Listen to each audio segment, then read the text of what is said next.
blender. It's a juicer machine. Juice করা যাবে, organic juice. এই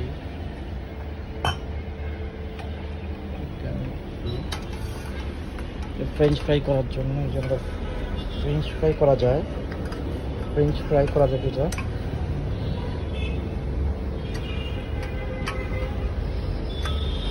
এটা পড়বে 8,500। এটা কিনলে 8,500 টাকা দিয়ে এই ফ্রেঞ্চ ফ্রাই মেশিনটা পাওয়া যাবে। এটা 7,500 বলছে, 7,500 আমরা সেল করে। 7,500। আর এই গ্রাইন্ডারটা কত জানি বলছিলেন? গ্রাইন্ডারটাও 7,500। গ্রাইন্ডারটা 7,500। 7,000 রাখতে পারবে, 7,000 রাখতে পারবেন তাই না?